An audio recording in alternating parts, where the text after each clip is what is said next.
Bonjour et bienvenue à la série de vidéos sur les changements climatiques. On va commencer notre série en parlant un peu de c'est quoi le climat. Ça, c'est vraiment le début. Il faut comprendre le climat pour comprendre comment le climat va ensuite changer. Donc, c'est quoi le climat? Puis c'est quoi la différence entre le climat et la météo? Bien, les deux sont un ensemble de conditions météorologiques. Les deux considèrent la température, le vent, la précipitation, comme la pluie et la neige. Mais pour les différencier, le climat, c'est ce qu'on observe sur une longue période de temps. La météo, c'est vraiment ce qu'on observe à un instant. Alors, si on regarde dehors, puis on dit « Ah, il neige dehors », ça c'est la météo. La météo, c'est ce qu'on voit en ce moment sur une période d'une journée, disons. Le climat, c'est vraiment, par contre, la moyenne des conditions météorologiques sur une longue période de temps. Donc, on peut dire que au Canada, pendant l'hiver, il fait froid et on a beaucoup de neige. Ça serait le climat. On s'attend à ça d'une année à l'autre. Mais la météo peut varier d'une année à l'autre, peut changer même d'un jour à l'autre, et est vraiment spécifique à la journée.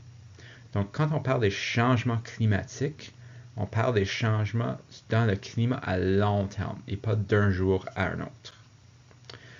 Puis chaque région de la Terre a son propre climat. Alors, par exemple, le climat du Canada va être entièrement différent du climat de la Mexique. Au Canada, on a des hivers froids, des étés chauds. Au Mexique, c'est beaucoup plus constant. Disons, un climat pas mal chaud toute l'année. Puis même à l'intérieur du Canada, on a le climat de Toronto, qui va aller de froid à chaud, qui va être entièrement différent du climat de Vancouver, qui durant l'été va être plus chaud, disons, ou même un peu plus tempéré des fois, puis qui n'a pas les mêmes types d'hiver que Toronto. Alors le climat, c'est vraiment spécifique à la région dont on évalue. Alors là, la question c'est est-ce que le climat a changé? Pensez-y un peu, est-ce que vous avez remarqué des changements dans le climat depuis votre naissance? Est-ce que les hivers aujourd'hui sont plus ou moins froids que les hivers quand vous étiez 3 ans, 4 ans, 5 ans? Est-ce que le climat a changé depuis la dernière 100 ans, depuis 1900, ou depuis l'année 1000, ou depuis le début de la Terre? La réalité, c'est que le climat est toujours en train de changer. C'est jamais en train de ne pas changer. Puis c'est pas quelque chose qu'on peut arrêter complètement. Quand on entend les gens parler des changements climatiques, il faut arrêter les changements climatiques. Mais on va jamais être capable d'arrêter les changements climatiques. Il y a 20 000 ans, le Canada était recouvert par la glace à l'année longue. Puis c'est pas le fait que le climat change qui nous concerne. C'est la façon dont le climat change qui nous concerne. C'est la rapidité, c'est vraiment la vitesse avec laquelle on voit les changements dans le climat et la magnitude des changements.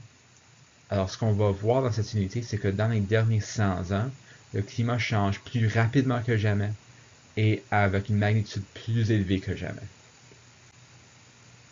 En 1988, il y a un groupe qui s'appelle le Groupe d'experts intergouvernemental sur l'évolution du climat, le GIEC. En anglais, c'est le IPCC, le Intergovernmental Panel on Climate Change. Ça, c'est un groupe de scientifiques qui viennent de partout dans le monde, qui représentent tous les gouvernements au monde. Puis leur objectif est d'étudier les changements climatiques qui se produisent dans notre société et de nous informer sur les conséquences. Puis vraiment, ça c'est une autre chose qu'on va étudier. Quelles sont les conséquences des changements dans le climat? Puis à chaque 5 à 7 ans, le GIEC produit un rapport. Puis leur dernier rapport a été publié en 2014, l'année passée. Puis leur conclusion était assez simple. La Terre se réchauffe plus rapidement que jamais. Nous sommes à blâmer. Pas la nature, mais nous autres. Et les conséquences pourraient être très graves si on ne change pas nos habitudes. Puis pourquoi? Ben, c'est à cause de nos industries principalement et de la façon dont notre société a évolué. Et vraiment, on va voir plus tard dans l'unité la manière dont on ajoute des gaz à l'atmosphère qui vont augmenter quelque chose qui s'appelle l'effet de serre. Et c'est vraiment depuis 1900, depuis le début le commencement de l'industrie dans la société, qu'on a vu ces changements rapides du climat. Alors, je vais arrêter là pour maintenant.